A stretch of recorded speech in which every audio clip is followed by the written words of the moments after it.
My sister mistakenly sent me a voice note intended for our mom. And what I heard about me had me leave the next morning with a plan she never saw coming. Ever felt a chill run down your spine, realizing someone you trusted implicitly wasn't just not on your side, but actively working against you? I thought I knew my family, I really did. But one accidental voice memo from my own sister didn't just expose a secret, it shattered my entire world. So, there I was, 28 years old, back in my childhood bedroom, surrounded by faded swim team trophies and posters I hadn't looked at in a decade. Moving back in with my parents in Maryland after getting laid off from my dream interior design job in Chicago? Yeah, that was supposed to be temporary. 3 months, tops, just to regroup. My sister, Jenna, was already there, visiting with her perfect husband and kids for the summer. Our relationship? Complicated. Competitive, sure, but I honestly thought we were close. Until that voice memo notification lit up my phone screen.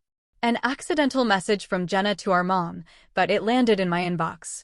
And in an instant, everything I thought I knew about my family, about my sister, about myself, just disintegrated. Coming back to Silver Springs, my hometown, felt like admitting total defeat. Just 6 months earlier, I was thriving as a junior designer at one of Chicago's most prestigious firms. My portfolio was growing, clients were asking for me, and I was finally tackling my student loans while still affording my tiny, but stylish, apartment in Wicker Park. Then, boom. The recession hit the luxury market hard. Our firm lost 3 major accounts, and suddenly, the last hired were the first to go. My boss, Graham, called me in on a rainy Tuesday. He praised my work profusely, then handed me a severance package that wouldn't even cover 2 months of Chicago rent. After 26 rejected job applications and depleting half my savings, I swallowed my pride. I called my parents. They immediately offered their home as a temporary landing pad, assuring me it would be fun to have me back, especially since Jenna and her family were visiting from Boston for the summer. The 12-hour drive from Chicago to our small Maryland town felt like a step backward with every single mile. When I pulled into our familiar driveway, Mom rushed out before I could even turn off the engine. "Anitra, sweetie, you made it," she squealed, hugging me tight. She smelled like the same lavender perfume she'd worn my entire life. "Your father's grilling chicken, and Jenna and the kids are so excited to see you." Dad appeared at the door, waving casually, as if I was just returning from a weekend trip, not moving back after 8 years away. As I dragged my suitcase up the steps, I saw Jenna in the foyer. Her perfect blonde hair fell in waves, not a strand out of place despite the summer humidity. "Well, look what the economy dragged in," she said with a laugh that didn't quite reach her eyes. She pulled me into a stiff hug. "The prodigal designer returns." "Good to see you too, Jen," I forced a smile. My niece and nephew, Lillian and Mason, bounded down the stairs, their genuine enthusiasm a small lift to my heart. That first dinner set the tone for everything that followed. Mom had cooked all my favorites, but the conversation revolved entirely around Jenna's booming real estate empire in Boston. "We just closed on a waterfront property last week," she announced, cutting her chicken with precise movements. $1.7 million. Tyler handled the negotiation brilliantly. Her husband, Tyler, smiled modestly, though I noticed him straighten his shoulders at the praise. "Just did what any good agent would do." "Nonsense." Dad beamed. "Not every agent could close a deal that size in this market." I pushed my mashed potatoes around my plate. "That's impressive," I managed. "I actually saw some job postings at design firms here in town. Morgan & Wells is looking for someone with commercial experience, which I have from the Riverside Hotel project in Chicago." A strange expression flickered across Jenna's face, so quickly I almost missed it, something like alarm, quickly masked with a bright smile. "Oh, but I thought you loved the Chicago design scene," she said. "Wouldn't taking a job here be settling?" Mom jumped in before I could respond. "Well, I think it's smart to keep options open, but there's no rush, dear. You should take some time to decompress after your setback." The way she said setback made my layoff sound like a personal failure, not an economic reality affecting thousands. I noticed Jenna and Mom exchange a quick glance. Growing up 4 years apart, Jenna and I had always been positioned as opposites. She was the practical, sociable one who followed rules and charmed teachers. I was the creative dreamer who questioned everything and spent hours rearranging furniture in my room. When Jenna became homecoming queen, I skipped the dance for an art installation. When she got straight A's, I brought home report cards full of A's in art and English, but B's and C's in everything else, which somehow always dominated the conversation. Later that night, unpacking in my childhood bedroom, I found old sketchbooks filled with room designs. Some of the concepts I developed as a teenager had actually formed the foundation of my portfolio that got me into design school. I flipped through the pages, remembering the pure joy of creation before career pressure and competition entered the picture. A soft knock interrupted my nostalgia. Jenna stood in the doorway, 2 glasses of wine in hand. "Peace offering," she said, extending one to me. I know coming home isn't easy. I accepted the glass, making space for her on the bed. For a moment, it felt like old times, before adult responsibilities and competition had created this invisible barrier. "Your portfolio from Chicago," she said, gesturing to the leather case propped against the wall. "Can I see what you've been working on?" I hesitated, then pulled it out. As I showed her my projects, explaining concepts and challenges, I noticed something odd. Rather than the polite disinterest she usually showed in my work, Jenna was asking detailed questions, almost taking mental notes. When I showed her my concept for a sustainable commercial space that had won an industry mention, she paused longer than necessary, studying the design elements with unusual intensity. "This is really good, Annie," she said, finally using my childhood nickname. "Really innovative." It was the first genuine compliment she'd given my work in years. And despite everything, it warmed something in me. Maybe this time back home could heal some of the old wounds between us. But as Jenna left my room, I overheard her on the phone in the hallway. Her voice low, but clear. "No, she just got here." "Yes, but I don't think." "Listen, I need to make sure this works out like we discussed." An uneasy feeling settled in my stomach, but I pushed it away. I was being paranoid. The stress of unemployment and moving home was making me suspicious of innocent conversations. Still, as I fell asleep in my too small childhood bed, I couldn't shake the feeling that beneath the surface of our family reunion, currents were moving in directions I couldn't yet see. I just didn't realize how quickly I'd be pulled under. 2 weeks into my stay, the initial awkwardness of returning home had settled into an uncomfortable routine. Mom made breakfast every morning, asking about my job search with a mixture of concern and what felt increasingly like judgment. Dad retreated to his woodshop in the garage, avoiding the palpable feminine tension in the house. Jenna worked remotely from the dining room, conducting real estate calls in a professional voice that carried throughout the house. The first truly odd moment came when I entered the kitchen to find Mom and Jenna huddled over coffee, speaking in hushed tones. They immediately straightened and separated when I appeared. "Good morning," I said, reaching for a mug. "What are you two whispering about?" "Just discussing Mason's birthday party plans," Mom said quickly. Too quickly. "In July," I pointed out. "His birthday is in November." Jenna laughed, a high, unnatural sound. "We book venues months in advance. Now, the good places fill up fast." I nodded, unconvinced, but let it go. Maybe I was being oversensitive. Later that afternoon, my former classmate Maya texted me unexpectedly. "Heard you're back in town. My boss at Riverfront Designs is looking for someone with big city experience. Interested in an interview." My spirits lifted immediately. Riverfront was the most prestigious design firm in the area, handling everything from luxury homes to boutique hotels along the eastern seaboard. I texted back an enthusiastic yes before heading downstairs to share the good news. I found Jenna and Mom in the living room, flipping through family photo albums. "Great news," I announced. "Maya Winters just texted about a design position at Riverfront.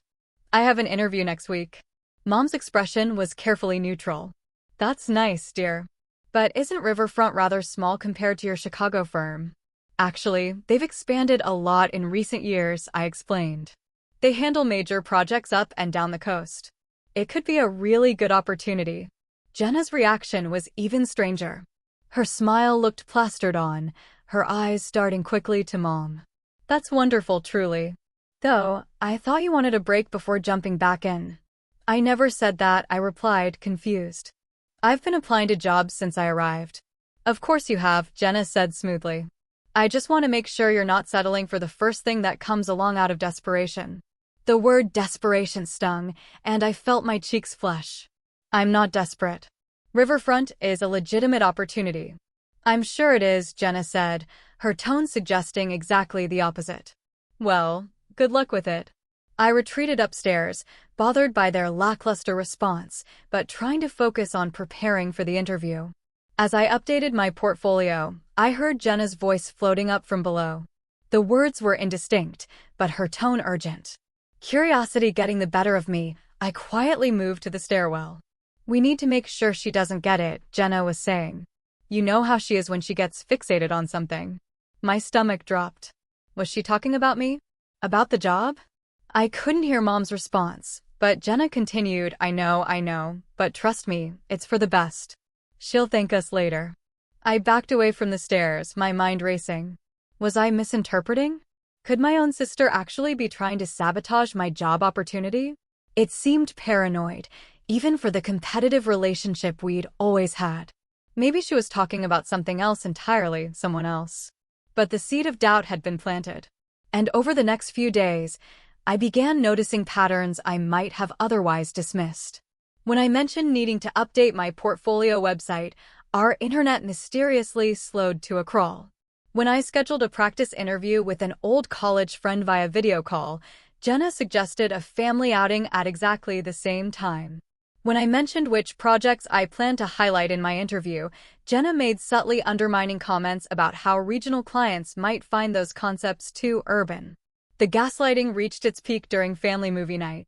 We were watching a romantic comedy, and the main character lost her job in the city and returned to her small hometown. Remind you of anyone? Jenna said with a laugh, nudging Mom. It's a common story arc, I replied evenly. Sure, but most people bounce back faster, Jenna continued. She seems a bit like you, living in a fantasy world about her talents. The room went silent. Even Tyler looked uncomfortable. Jenna, Mom said in a warning tone. What? I'm just saying, Anitra has always had big dreams. Nothing wrong with that. But sometimes you have to face reality about where your skills actually are. My hands trembled slightly as I set down my popcorn. And what reality should I be facing exactly? Girls, Mom interjected. Let's just enjoy the movie. No, I want to hear what Jenna thinks my reality should be, I insisted. Jenna waved a dismissive hand. Don't be so sensitive. I was just making conversation. You know how Jenna jokes, Mom added, as if this explained and excused everything. I stood up. I'm going to bed. Enjoy the rest of the movie. In my room, I paced back and forth, replaying the conversation and countless others from the past 2 weeks. Was I being overly sensitive, as they suggested, or was there something more calculated happening? That night, I made a decision that went against my usual trusting nature. I activated the voice memo app on my phone and set it to record during family conversations. Not to be sneaky, I told myself, but as a sanity check, to make sure I wasn't misinterpreting things through the lens of my own insecurity. Little did I know, this decision would reveal far more than I was prepared to discover. The morning of my interview with Riverfront Designs dawned bright and clear. I'd been preparing for days, reviewing my portfolio, researching the firm's recent projects, and practicing answers. Despite the strange undercurrents with Jenna, I felt confident and ready. This could be my fresh start, a way to rebuild my career and eventually move out of my parents' house. I woke early, carefully applying makeup and styling my hair into a professional updo. I chose my navy blue interview suit, the one that had landed me the Chicago job 3 years earlier. For luck, I added the silver bracelet my grandmother had given me before she passed away. As I was putting on my earrings, my phone chimed with a notification, a voice memo from Jenna. My first thought was that she was finally extending an olive branch, perhaps wishing me luck for the interview. I tapped play, holding the phone to my ear as I continued getting ready. Mom, I need to talk to you about Anitra's interview today. Jenna's voice came through clearly, but with a tone I'd never heard before. Hard. Calculating. I froze, mascara wand halfway to my eye. This wasn't meant for me. She'd accidentally sent it to the wrong person. I should stop listening. This is private. But then I heard my name again, and something in Jenna's tone made it impossible to turn off. I called Riverfront yesterday, Jenna continued. Spoke to someone in HR. I told them I was a former colleague from Chicago with concerns about her work ethic. Suggested they might want to verify her references more thoroughly. My hand began to shake. The mascara wand clattered to the counter. Mom, we can't let her get established here. You know what Dad said about possibly helping her start her own small design business if the job search doesn't pan out? Can you imagine? After I've worked so hard to be the successful one in the family. I could hear my mother's muffled response, though not the exact words. Of course, I feel bad, Jenna replied, sounding anything but remorseful. But remember that business plan she created in her final year of design school? The one for the sustainable interior design consultancy? Well, I took that concept when she left it on her laptop during Christmas break. Those ideas became the foundation for the eco-friendly property division that made my real estate business stand out in Boston. My knees weakened, and I sank onto the edge of my bed. The sustainable design concept had been my passion project, something I'd worked on for months. I'd noticed similarities in Jenna's business model, but had chalked it up to coincidence or perhaps unconscious influence after our discussions. The truth is, Jenna's voice continued, dropping lower, I've always been jealous of her talent. She makes everything look effortless. Do you know how hard I have to work for every client, every sale? She sketches something beautiful in minutes while I'm grinding away. It's not fair. There was a pause. Then, yes, I know she's struggling right now. That's why this is the perfect time to make sure she finds something more suitable. Something that won't put her in competition with me. Another pause. I was thinking we could introduce her to Rick Tyler's friend from college. He's not particularly ambitious either. He wouldn't mind dating someone unsuccessful. The voice memo ended there, presumably because Jenna realized she was recording rather than making a call. For several minutes, I couldn't move. My body felt disconnected from my brain as the implications washed over me in nauseating waves. My own sister had actively sabotaged my career. My mother was complicit. They had discussed my failure as if it were a foregone conclusion, something to be managed, rather than a temporary setback to help me overcome. I rushed to the bathroom, barely making it before I was sick. After splashing cold water on my face, I looked at my reflection. The woman staring back looked shell-shocked, pale beneath her carefully applied makeup. I played the message again, needing to confirm I hadn't imagined it. Each word cut deeper the second time. The casual cruelty, the admission of theft, the ongoing conspiracy to keep me in my place. Worst of all was the revelation that my mother hadn't defended me. She had participated in this conversation, apparently agreeing with Jenna's assessment and plans. The two people I trusted most in the world had been working against me, possibly for years. I checked the time. The interview was in 90 minutes. I had to pull myself together somehow. Canceling wasn't an option. Not when I now understood what I was up against. With mechanical movements, I fixed my makeup, covering the evidence of tears and shock. I straightened my suit, put on my professional mask, and walked downstairs with my portfolio. Mom was in the kitchen, preparing breakfast. Jenna sat at the table, typing on her laptop. Both looked up when I entered. You look nice, honey, Mom said. Big day today. Want some breakfast before your interview? Jenna asked, her smile not quite reaching her eyes. You need to keep your strength up. The normality of the scene was surreal after what I'd just heard. They had no idea what had been revealed, no clue that everything had changed. No thanks, I managed to say. I'll grab coffee on the way. Good luck today. Jenna called as I headed for the door. Though, you know what they say about luck. It's when preparation meets opportunity. Her words, once seemingly supportive, now rang with a chilling double meaning. I nodded without turning around, afraid my face would betray me. In my car, I placed my phone on the dashboard holder and pressed play on the voice memo one final time, listening to my sister's voice detail her betrayal as I drove toward an interview she'd already attempted to sabotage. By the time I pulled into the Riverfront Designs parking lot, something had crystallized within me. Beyond the hurt and shock was a clarity I hadn't felt in months. I now understood the playing field and the players. The only question remaining was what I would do with this knowledge. I nearly collided with a delivery truck on the way to Riverfront Designs. My hands shook on the steering wheel, and twice I had to pull over to collect myself. The voice memo played on repeat in my mind. I've always been jealous of her talent. We can't let her get established here. I called Riverfront yesterday. Somehow, I arrived at the sleek glass building that housed the design firm. I sat in my car for several minutes, breathing deeply and reapplying my lipstick in the rearview mirror. The woman who stared back at me looked composed on the surface, but her eyes held a new hardness. Maya was waiting in the reception area, her familiar freckled face breaking into a smile when she saw me. "Anitra, so good to see you," she said, hugging me. "Are you okay? You look a little pale." "Just interview nerves," I lied. "Thanks again for recommending me." Maya lowered her voice. "Listen, something weird happened. Someone called yesterday asking about you, claiming to be a former colleague with concerns. Grayson, the creative director, mentioned it this morning." My stomach twisted. "What did they say?"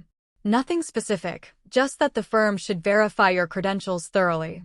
Grayson thought it was strange enough to mention it to me since I recommended you. Corporate sabotage happens in this industry, but I never expected it for a position at our level."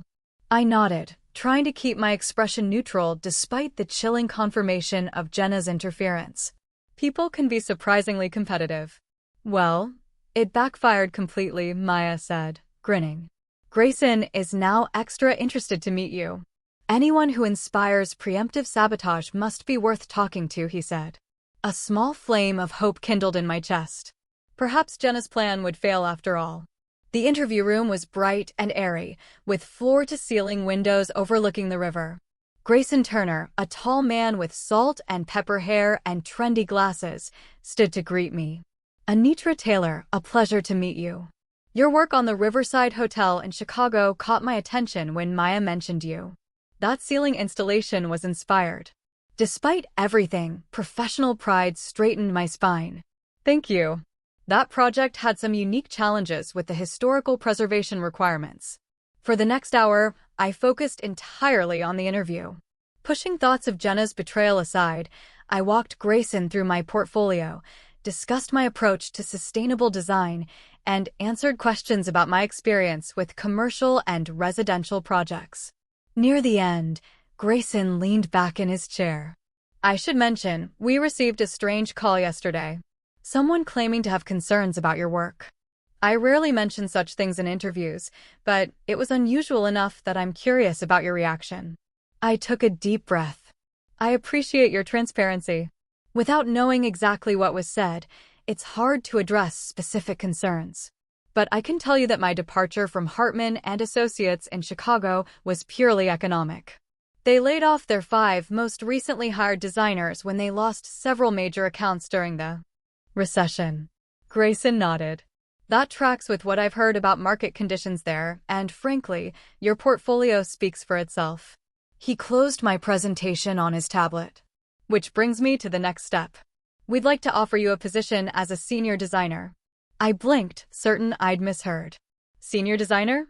Not junior or associate. Your Chicago experience puts you ahead of our current associates. The salary would be $85,000 annually, with benefits and a quarterly project completion bonus structure. We'd need you to start in 2 weeks. Is that something you're interested in?" The salary was $15,000 more than I'd made in Chicago. The position was a step up. And it was happening despite Jenna's attempt to sabotage me. "Yes," I said, finding my voice. "I'm definitely interested. Thank you for this opportunity." After finalizing details and signing preliminary paperwork, I walked to my car in a daze. The job offer should have been the highlight of my day, the solution to my problems. Instead, it was overshadowed by the voice memo revelations. As I sat in my car, my phone rang. Jenna's name flashed on the screen. I let it go to voicemail, but she called again immediately. Taking a deep breath, I answered. "Hey, how did the interview go?" Her voice was bright with false enthusiasm. For a split second, I considered confronting her, unleashing all my hurt and anger. But something stopped me. A strategic voice whispered that knowledge was power. And right now, I knew far more than she realized. It was fine, I said, keeping my tone neutral. They seemed interested. Well, don't get your hopes up too high. Regional firms can be very selective. But I'm sure something will work out eventually. Thanks for the encouragement, I replied, the words tasting bitter. Listen, I need to run some errands. See you at dinner. I ended the call and sat still, processing. I couldn't go back to that house tonight, not knowing what I knew. Not with the pretense of normalcy when everything had been revealed as a lie. Instead of driving home, I went to my bank. I withdrew most of my remaining savings, enough to secure temporary housing and survive until my first paycheck. Next, I found a modest extended-stay hotel and paid for a week in advance. In my hotel room that evening, I sat cross-legged on the bed with my laptop, trying to make sense of the day's revelations. My phone buzzed repeatedly with texts from Mom and Jenna, asking where I was, when I'd be home for dinner. I responded vaguely about meeting with former classmates and needing some time to process the interview. As night fell, I stared out the window at the lights of the small city I'd once been so eager to escape. Now it offered something unexpected, a fresh start, away from the toxic family dynamics I'd never fully recognized until today. This wasn't just about a job anymore. It was about reclaiming my narrative, my talent, my future. And as much as part of me wanted simple revenge, a wiser voice urged justice instead. Jenna had built her success partly on my stolen ideas. She'd actively worked to suppress my opportunities. My parents had enabled this dynamic our entire lives. I opened a new document on my laptop and began typing, organizing my thoughts into what wasn't a revenge plot, but a strategic retreat. A plan to establish boundaries, reclaim my professional identity, and perhaps most importantly, to ensure that Jenna finally faced the consequences of her actions. By midnight, I had mapped out my next steps. I would accept the riverfront position, but request a 2-week delay in starting. During that time, I would gather evidence, secure my position, and prepare for the confrontation that would inevitably come. For the first time since hearing the voice memo, I felt a sense of calm purpose. I wasn't running away. I was moving forward on my own terms. And Jenna had no idea what was coming. The next morning, I waited until I received a text from Mom saying they were all going shopping at the mall. I needed 30 minutes alone in the house. I drove to my childhood home, using my key to enter silently. The familiarity of the space felt different now, tainted by what I knew. Moving quickly, I went to my room and packed essential clothing, my professional documents, and a few sentimental items into 2 suitcases. I left my furniture, books, and most possessions behind. They were just things. What I needed now was freedom. As I finished packing my room, a thought occurred to me. Jenna had admitted in the voice memo to stealing my business plan years ago. Was it possible she had other evidence of her deception? Driven by this hunch, I quietly entered the guest room where she and Tyler were staying. I felt uncomfortable snooping, but reminded myself of what was at stake. After a careful search, I found a folder tucked in her briefcase, labeled Green Home Initiative. Inside were printouts of my original sustainable design concepts from design school, complete with my handwritten notes. Some pages had Jenna's writing overlaid, adapting my ideas to real estate applications. Next to it was an email chain with Graham Hartman, my former boss in Chicago. The exchange was dated 2 weeks before my layoff. Jenna, as requested, I've reviewed the situation. While Anitra's work is excellent, she would indeed be included in any reduction if we needed to cut staff. I appreciate the heads up about your family's concerns regarding her career trajectory. Sometimes these difficult moments become redirections to more suitable paths. I'll keep this conversation in confidence, of course. My hands trembled as I took photos of the emails and the folder contents.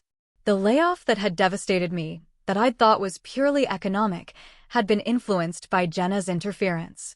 She had reached out to my boss under the guise of family concern to ensure I would be among those let go. The betrayal cut even deeper than I'd imagined. This wasn't just recent sabotage. This was years of calculated undermining disguised as sisterly concern. I replaced everything exactly as I'd found it and continued my swift packing. In the kitchen, I left a brief note, taking some personal time to think. I'll be in touch when I'm ready. Please respect my space. Anitra. No accusations, no revelations, just enough to buy me time while I implemented my plan. At the extended stay hotel, I transformed my room into a command center of sorts.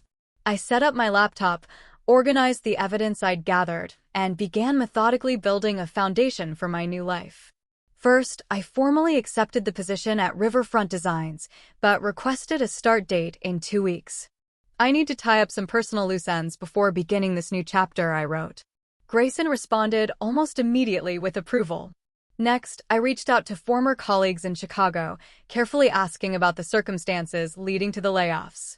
Without revealing my suspicions, I gathered information about the timing and selection process. 2 separate conversations confirmed that the layoff decisions had seemed oddly specific, targeting certain employees despite their performance records. My phone buzzed constantly with messages from my family. Anitra, where are you? We're worried sick. Dad, kiddo, call us. Your mother is upset. Jenna, this is childish. Whatever is bothering you, we can talk about it. I responded with minimal information, claiming I needed space to process the job interview and some personal realizations. I'm safe and will be in touch soon. I texted. Please respect that I need a few days alone. Their responses were revealing. Mom expressed worry, but quickly pivoted to guilt. After all we've done, taking you in. This is how you thank us? Dad seemed genuinely concerned, but deferred to Mom and Jenna's interpretation of events. Jenna's messages became increasingly controlling, demanding to know where I was staying and when I would stop this ridiculous behavior. I maintained radio silence for 48 hours after that. Using the time to continue my research, I discovered that Jenna's real estate business had heavily marketed its innovative eco-friendly approach, using language lifted directly from my business plan. She had won a regional business award specifically for these initiatives, giving interviews about her original vision for sustainable housing. On the 3rd day, I had an unexpected stroke of luck. One of the first clients I was assigned at Riverfront was Meridian Development Group, the largest commercial developer in the region. Their CEO, Lawrence Carter, was interested in expanding into eco-friendly residential communities and wanted preliminary design concepts. During our first meeting, Lawrence mentioned he was actively looking for a real estate partner for the residential portion of a major new mixed-use development. We need someone with innovative approaches to sustainable housing, he explained. The traditional developers in the area aren't forward-thinking enough for what we envision. The opportunity was too perfect to ignore. Actually, I said carefully, I might know someone with expertise in that area. Let me make some inquiries. I didn't mention Jenna directly. I didn't need to. The seeds were planted for what would come next. Back at the hotel, I began creating a presentation for Meridian that showcased my original sustainable design concepts, the very ones Jenna had stolen. I didn't reference her business or make any accusations. I simply presented the work as it had originally been conceived, with my signature aesthetic and technical specifications. Meanwhile, my family's messages grew increasingly frantic. A week had passed since I'd left the note. Mom left tearful voicemails. Dad called repeatedly. Jenna's messages oscillated between concern and irritation. This isn't like you, Annie, she texted. We're family. Whatever's wrong, we can fix it. The irony wasn't lost on me. She was right. This wasn't like me. The old Anitra would have confronted them immediately, emotional and unprepared. She would have accepted their explanations and gaslighting, eventually doubting her own perceptions. That version of me was gone. During my research into Jenna's business, I discovered some concerning patterns in her recent transactions. Several property listings had questionable disclosures regarding environmental assessments, precisely the area where she claimed expertise. In one case, she had apparently withheld information about soil testing results from potential buyers. It wasn't my goal to damage her career, but these findings suggested her ethical corner-cutting extended beyond family relationships. I made an anonymous report to the State Real Estate Commission, providing documentation without revealing my identity. This wasn't about revenge. It was about accountability. As my second week away from home progressed, I focused on establishing myself at Riverfront. I visited the office daily, setting up my workspace, meeting colleagues, and diving into the Meridian project. Everyone welcomed me warmly, impressed by my portfolio and ideas. Grayson took me aside after a productive meeting. "I don't know what that caller was trying to accomplish," he said, "but they did you a favor. Your work is exceptional, Anitra. We're lucky to have you." His words validated what I'd always known about my abilities, but had allowed family dynamics to make me doubt. With distance from their influence, my confidence was returning. By the end of the 2 weeks, several things had fallen into place. My presentation for Meridian was complete and scheduled for the following Monday. My apartment search had yielded a small but charming place within walking distance of the office, and I had finally decided how to handle the inevitable confrontation with my family. I called my mother on Friday evening, keeping my voice calm and controlled. "I'm ready to talk," I said when she answered. "Not at the house. I'd like all of you to meet me at my new office on Monday afternoon at 3 o'clock. "Your new office?" Mom sounded confused. "What are you talking about, Anitra? We've been worried sick. Your sister is beside herself." "I'm sure she is," I replied evenly. "Monday at 3. I'll text you the address. Please make sure Dad and Jenna are there." "But this isn't negotiable, Mom. Monday at 3, or we don't talk at all." After hanging up, I took a deep breath. The plan was in motion. In 3 days, everything would change. Not because I sought revenge, but because the truth needed to finally see the light of day. Monday morning arrived with a clarity of purpose I hadn't felt in years. I dressed carefully in a tailored charcoal suit with a deep emerald blouse that brought out the green in my hazel eyes. Power dressing wasn't just about looking professional today, it was armor for the confrontation ahead. My first official day at Riverfront Designs began with a team meeting where Grayson introduced me as their new senior designer. The welcome was warm, with Maya giving me an encouraging thumbs up from across the conference table. By 10 o'clock, I was settled at my new desk, preparing for my presentation to Meridian Development Group. Lawrence Carter arrived with his team at 11, impeccably dressed and radiating the confident energy of someone used to making multi-million-dollar decisions. As we shook hands, he smiled appreciatively at the portfolio displayed on my tablet. "Grayson tells me you've prepared something special for us," he said, taking a seat in our largest conference room. "I believe I have," I replied, launching into my presentation. For the next hour, I walked Lawrence and his team through my vision for their eco-friendly residential community. I presented comprehensive designs, incorporating sustainable materials, energy-efficient layouts, and innovative community spaces. The concepts were evolved versions of my original business plan, the very one Jenna had stolen and built her reputation on. But my designs went further, incorporating everything I'd learned in Chicago and my own continuing research into sustainable practices. "This is exceptional," Lawrence said when I finished. "It's exactly the fresh perspective we've been looking for. Most local firms are stuck in conventional thinking, but this," he gestured to my renderings, "this is visionary." "Thank you," I said, maintaining my professional composure despite the internal validation his words provided.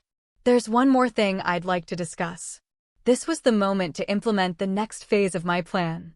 Meridian will need a real estate partner for marketing and selling these properties, I continued carefully.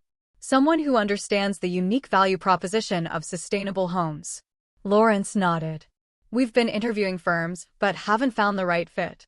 Do you have a recommendation?" "I might," I said. "If you're available at 3 this afternoon, I could make an introduction." Lawrence checked his calendar and agreed to return for the meeting.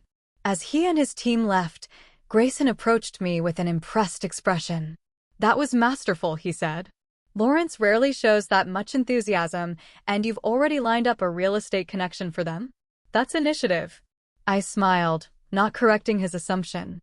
I believe in comprehensive solutions. The hours until 3 o'clock passed in a blur of orientation tasks and paperwork. I arranged the conference room, carefully setting up my laptop to display specific slides for my presentation. At 2:45, I received a text from Mom. "We're parking now. This building looks expensive." At 2:50, Lawrence returned, curious about the mysterious real estate contact I'd promised to introduce. I asked him to wait in Grayson's office momentarily, explaining that I needed a private conversation with the potential partners first. At precisely 3 o'clock, the receptionist called to announce the arrival of my family. I asked her to send them to conference room B, then took a deep breath and went to meet them. Mom entered first, her expression a mixture of worry and indignation. Dad followed, looking uncomfortable in his rarely worn suit jacket. Jenna came last, her face carefully composed, but her eyes darting around, taking in the prestigious office surroundings. Anitra. Mom began immediately. What is going on? 2 weeks without a word, and now this mysterious meeting? We've been sick with worry. Please take a seat, I said, gesturing to the conference table. I appreciate you coming. Of course, we came, Jenna said, settling into a chair with practiced grace. We're family. Though I must say, this dramatic disappearing act seems excessive, even for you. The subtle dig might have wounded me 2 weeks ago. Now it's simply confirmed I was making the right decision.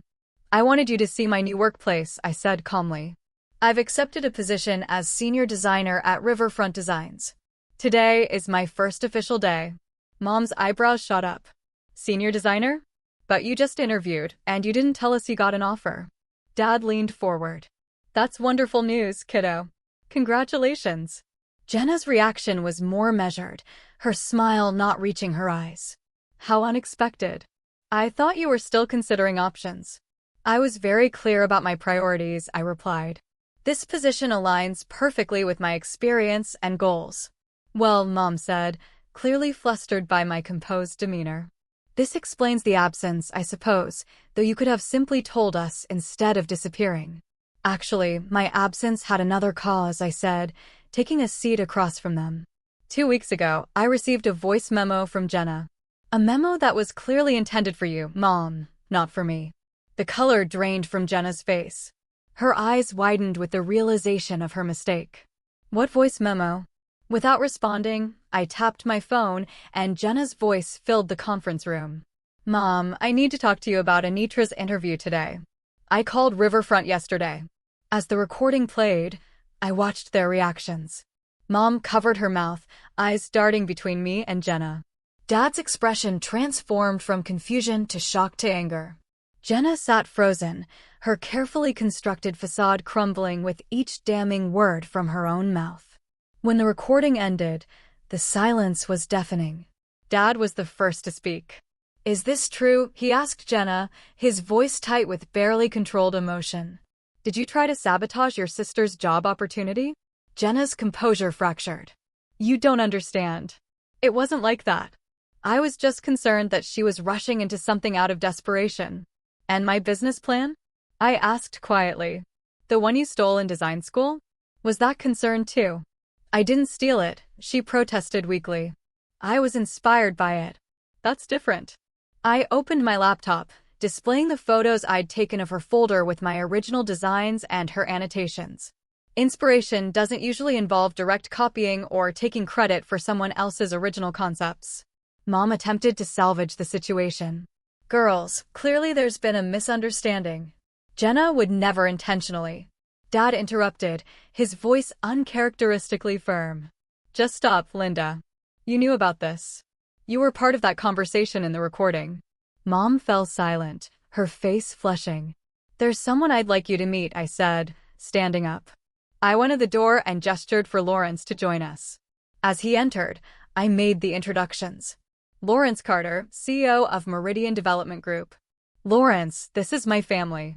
And this, I nodded toward Jenna, is Jenna Taylor Morrison, the real estate agent I mentioned. Recognition flickered in Jenna's eyes. Everyone in local business circles knew Meridian Development Group and its influential CEO. This was potentially the biggest client opportunity of her career, walking into the room at the exact moment her deception had been exposed. Ms. Morrison, Lawrence said, extending his hand. Anitra tells me you specialize in eco-friendly properties. That's precisely what we're looking for in our new development partner. Jenna glanced at me, confusion warring with opportunity in her expression. She shook his hand automatically. Yes, sustainable housing is my passion. Wonderful, Lawrence continued, though I must say, the concepts your sister presented this morning were remarkably innovative. She mentioned they were evolved from initial work she did in design school. You must be proud to have such talent in the family. The implication was clear. Lawrence, whether intentionally or not, had just credited me with the original concepts Jenna had built her reputation on. Jenna's smile became strained. Anitra has always been creative. I turned to Lawrence. I should be transparent, Lawrence. I invited my family here today to address some concerning issues regarding those very concepts we discussed this morning. Lawrence looked between us, sensing the tension. Is there a problem I should be aware of? Before I could respond, Jenna stood abruptly. Excuse us, Mr. Carter. This is a family matter that requires private discussion. Of course, he said smoothly. Anitra, perhaps we should reschedule our follow-up? Actually, I replied, I think it's important you hear this. Jenna's eco-friendly real estate approach was built on concepts she took from my business plan in design school. Concepts I've evolved and presented to you today. The room went silent. Lawrence's expression remained carefully neutral, but his eyes sharpened with interest. He was, after all, a businessman who had navigated countless complex situations. I see, he said finally. Family business collaborations can be complicated. This wasn't a collaboration, Dad said, surprising everyone. According to that recording, Jenna took Anitra's work without permission and has been actively working to suppress her sister's career. As her father, I'm ashamed and appalled. Jenna turned to him, eyes wide. Dad, you don't understand. I understand perfectly, he interrupted. I've watched you two compete your entire lives, but I never imagined it had gone this far. Lawrence cleared his throat. Perhaps I should give your family some privacy. Before you go, I said, I want to be clear that I didn't arrange this meeting for revenge or to damage anyone's reputation. The work I presented today stands on its own merits, regardless of its history. And Jenna, her business experience is valuable regardless of how some of her concepts originated. Lawrence studied me for a moment, then nodded slightly, a glimmer of respect in his eyes. Integrity noted, Anitra. We'll be in touch about next steps. He shook my hand and left the conference room, closing the door behind him. As soon as he was gone, Jenna turned on me. How could you? Do you have any idea what this could do to my business? I didn't expose you, I said calmly. You exposed yourself when you recorded that voice memo. When you called my potential employer to sabotage me. When you stole my work years ago and built your reputation on it. I built my business through hard work, she snapped. Yes, I used some of your concepts, but I was the one who executed them. I was the one who took the risks. You were off playing designer in Chicago while I was building something real here. And that justified sabotaging my career? Calling my boss in Chicago, making sure I would be laid off. Mom gasped. Jenna, you didn't. Jenna's silence was confirmation enough. Dad stood up, pacing the conference room. All these years, we thought you two were just naturally competitive. We never imagined. He looked at Mom, and you knew about this? You helped her undermine your own daughter. Mom's eyes filled with tears. I just wanted what was best for both of them. Jenna seemed so threatened by Anitra's talent. I thought if Anitra found a different path, something less competitive with her sister, they could both be happy. So, you decided what my path should be? I said quietly. Without my input, without respecting my choices or my abilities, the truth hung in the air between us. Decades of family dynamics suddenly exposed in their dysfunctional reality. What happens now?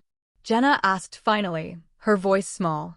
Are you going to report me to the real estate board? Tell all my clients. I shook my head. I'm not interested in destroying you, Jenna. I just want to live my life and pursue my career without interference. The anonymous report about your disclosure practices was made because clients deserve transparency, not to hurt you personally. Her head snapped up. That was you. The commission is investigating me because of you. The commission is investigating you because of your actions, I corrected. Just like your current situation is the result of your choices, not my response to them. I stood up, gathering my materials. I have work to finish today. I've booked an apartment starting next week. I'll come by the house tomorrow to collect the rest of my things. Anitra, Mom began, reaching for my hand. Please, can't we talk about this? We're family. I gently withdrew my hand from hers. Yes, we are. And that's why this hurts so much. Family is supposed to support each other, not sabotage each other. I need time and space to figure out what kind of relationship I can have with you moving forward. As I walked them to the reception area, Dad hung back slightly to speak privately with me. I had no idea, he said, his voice rough with emotion. I'm so sorry, Anitra. I should have seen what was happening. It's not entirely your fault, I replied. They were careful to keep you in the dark. Still, he shook his head. I'm proud of you, not just for this job, but for how you handled this. You could have sought revenge, but you chose a different path. His words were a balm to the still raw wound of betrayal. Thanks, Dad. That means a lot. As they left, Jenna glanced back at me, her expression unreadable. For a brief moment, I thought I saw regret in her eyes. Then she turned away, following our parents out of the building that housed my new beginning. I returned to my desk, emotionally drained, but strangely peaceful. The confrontation I dreaded was over. The truth was out. What came next would be challenging. But for the first time in years, I felt like I was standing on solid ground, building my life on my own terms.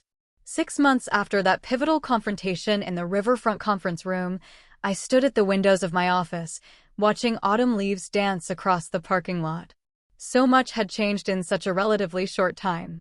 My promotion to design director had come through just last week, following the unprecedented success of the Meridian Eco-Community project. My small but stylish apartment now felt like home, decorated with pieces that reflected my aesthetic without any influence from family expectations. The most profound changes, however, were internal. The journey from betrayal to rebuilding had transformed me in ways I never anticipated. In the immediate aftermath of the confrontation, I had experienced a tsunami of emotions. Rage that left me screaming into pillows in my apartment, grief that ambushed me at unexpected moments, paralyzing anxiety about trusting anyone again. For 3 weeks, I threw myself into work during the day and collapsed into exhausted, dreamless sleep at night. It was Maya who finally intervened, showing up at my apartment with takeout and concern in her eyes. You're not okay, she stated simply. And pretending you are isn't helping. That night, I finally let myself break down completely, telling Maya everything. Her suggestion that I try therapy was gentle but firm. Some betrayals are too big to process alone, she said. She was right. Dr. Winters, a therapist specializing in family trauma, helped me understand that what I'd experienced wasn't just sibling rivalry gone wrong. It was a systematic pattern of undermining and gaslighting that had shaped my self-perception for years. Your success threatens the family narrative, she explained during one session. Your sister as the achiever, you as the dreamer. Your parents enabled this dynamic because it was comfortable and familiar, not because it was true or healthy. Gradually, I built a new support network. Colleagues at Riverfront became friends. I joined a local design association and connected with other creative professionals. I started a small side project renovating furniture for a women's shelter, finding healing in creating beautiful spaces for those rebuilding their lives. As for my family, those relationships evolved in unexpected ways. Dad was the first to reach out meaningfully, asking to meet for coffee a week after the confrontation. He came prepared with a letter he'd written, detailing all the times he'd seen my talent shine throughout my childhood, but had failed to advocate for me when it mattered. I thought staying neutral was the right thing, he explained, his voice breaking. I never realized neutrality in the face of wrongdoing is just another form of harm. Our relationship slowly rebuilt on a foundation of honesty rather than avoidance. He began visiting my office occasionally, genuinely interested in my projects. When I restored an antique drafting table I'd found at an estate sale, he helped me reinforce the joints and refinish the wood, our hands working together in his workshop like they had when I was a child. Mom was a more complicated story. Her initial reaction had been defensive, insisting she'd only wanted to keep peace in the family. Over time, and likely influenced by Dad's changed perspective, she began to recognize the damage her enabling had caused. Our conversations remained somewhat superficial, But at least they were no longer filled with subtle comparisons to Jenna or minimizations of my accomplishments. And Jenna? Jenna was the most surprising evolution of all. The Real Estate Commission investigation into her disclosure practices had resulted in a suspension of her license for 3 months and mandatory ethics training. Meridian Development Group had ultimately chosen another agency for their project. The professional consequences she'd feared had indeed materialized, though not through any vindictive action on my part.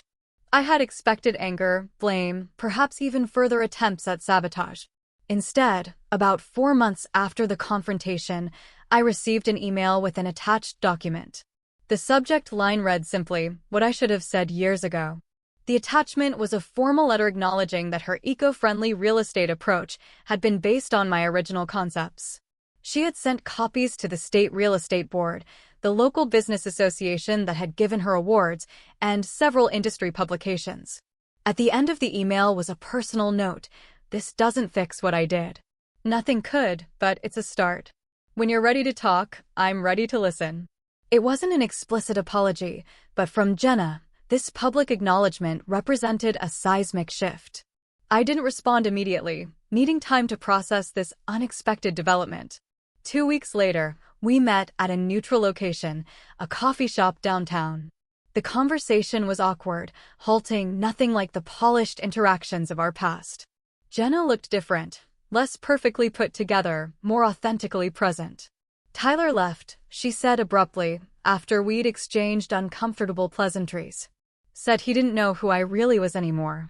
Took the kids to his parents for a while. I'm sorry, I said, and meant it. Despite everything, I never wanted her children to suffer. She shook her head. Don't be. It forced me to look at myself. Really, look at what I'd become, at what I'd done to you. She met my eyes directly. I was terrified of you, Anitra. Always have been. Your talent, your authenticity, everything seemed to come naturally to you. Nothing came naturally, I corrected her. I worked incredibly hard. You just never saw it because you were too busy trying to ensure I didn't outshine you. She nodded, accepting the harsh truth. I know that now. I've been talking to someone too, a therapist. Trying to understand why I felt so threatened by your success that I actively tried to prevent it. We talked for nearly 3 hours that day, peeling back layers of our shared history, examining the competition that had defined our relationship since childhood. There were no magical reconciliations or tearful embraces, just 2 adults beginning the long, difficult process of rebuilding something that had been broken for as long as we could remember. Family therapy followed, with all 4 of us sitting uncomfortably in Dr. Winters' office, learning to communicate without the destructive patterns of the past. Progress was nonlinear, with breakthroughs followed by setbacks, moments of connection interrupted by old resentments surfacing. But slowly, incrementally, we began to forge new relationships based on who we actually were, rather than the roles we'd been assigned. Today, as I prepared for a family dinner, our monthly attempt at rebuilding connections, I felt neither the dread of our early post-confrontation gatherings, nor the naive hope for perfect resolution. Instead, I carried a grounded acceptance of our flawed, complex reality and the ongoing work it required. The most profound lesson of these 6 months wasn't about family dynamics or professional validation, though those were significant. It was about the quiet power of standing in your truth without being consumed by bitterness or the desire for revenge. Justice didn't come from ensuring Jenna suffered consequences equal to the pain she'd caused me. It came from breaking free of the narrative that had constrained me, from reclaiming my talent and worth regardless of anyone else's attempts to diminish them. My phone chimed with a text from Dad, on our way. Bringing that wine you liked last time. I smiled, gathering my keys and bag. The future remained uncertain. Our family relationships works in progress rather than neatly resolved storylines. But I moved through the world differently now, confident in my boundaries, clear in my worth, free from the need for external validation. The voice memo that had shattered my world had also paradoxically been the catalyst for building a truer, stronger self. Not because betrayal makes you stronger, that's too simple a narrative. But because facing reality, however painful, opens possibilities that denial never could. So, I've shared my story, raw and vulnerable. It's been a journey, that's for sure. But I can't help but wonder, have you ever discovered someone close to you wasn't who you thought they were? What did you do? Tell me in the comments below. I'd really love to hear your experiences.